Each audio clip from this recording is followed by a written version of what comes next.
Hi, Theophilus. This is Kevin, giving the next round of kind of the preparation for leaders to go through a group study on the Voice of Matthew series. As you know, we've broken the book of Matthew down into 7 actual segments. We also have an introduction week before that, so there's 8 total studies. But now we're on segment 4 of it, and this is People Building Talk number 3, which is chapters 11, 12, and 13. It's really chapter 13 that is our focus passage. This is called the parables chapter. It's not completely parables. There's 7 parables in it, but interspersed between those parables is also hints of Jesus's parables policy. So chapter 13 is kind of 2 things. One is 7 parables, and the other is hints and indications as to why he used parables, and even how he used parables, why they are important. And so there's a point in the study where I think some background is helpful to look at, and that is by going to Jeremiah chapter 31, where it talks about this new covenant and this new manner of covenant that the Christ, the Messiah, is going to bring inside of people, into their hearts and into their minds, into the places of their sincerity. Then it makes a lot of sense why Jesus is using parables and having a parable policy in the first place. He's going to talk to people in a new way. You can't just give people do this, do that, do this, instructions, threat, curses, blessings. There's going to be a very strong appeal of God through the Spirit onto the hearts and the minds of people.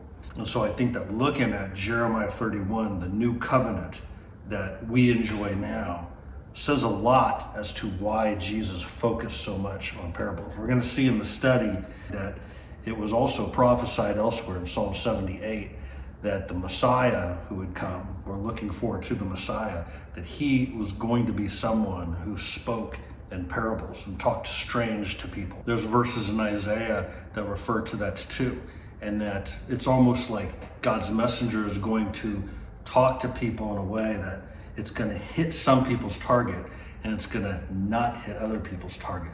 And really, parables are given not just as a practical application or a way to really connect with the obvious everyday life of the listeners, but also parables tend to have some friction points in them. Some of them don't resolve, or some of them are offensive, like the one of the Syrophoenician woman where it sounds like Jesus is calling a woman a dog because of her race. Or the parables that we walk away and we say, yeah, that's how God is. He's really fair. But you're like, come on, use common sense. That's actually not fair. Like the guys who work different hours in the field and they get all the same wage, even though one guy works like 1 hour, another guy works like 12 hours. And we're like, yeah, I mean, what else do you expect? You just get what you're given. And you're like, no, that's not how common sense works. Or the shrewd manager where the bad guy is the representative of what God is like in his kingdom. A lot of the parables don't resolve, or they have cliffhangers, or they're debatable.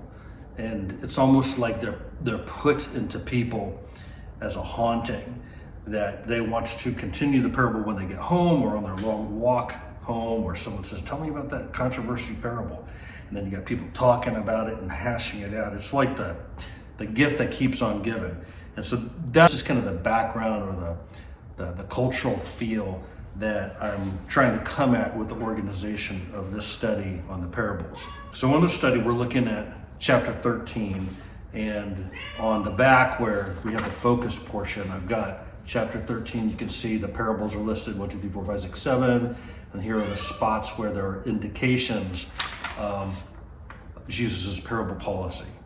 So one is he's out in a field and he talks to people and it begins speaking to them in parables. Another one says that there was never a time where Jesus taught something where he didn't use a parable. There was never a time that Jesus delivered a teaching where he didn't also have a parable. Another point in here is that prophecy that I referred to, the Messiah. This was to fulfill about the Messiah is going to speak in parables. And the other Old Testament reference that it is going to be something that some people hear but they don't get. And some people will be able to see the truth, but they ain't really gonna see it. It's not gonna reach everybody. And then I have a place towards the end of the study where we go and we take a look at the new covenant that God is going to bring. There's an old covenant where you had to travel a distance and go to a site of worship. The new covenant's not going to be like that. It's going to be spoken on people's hearts, and it's going to be spoken on people's minds. And there's going to be this personal aspect where God is your God, and you are his people, no matter who you are.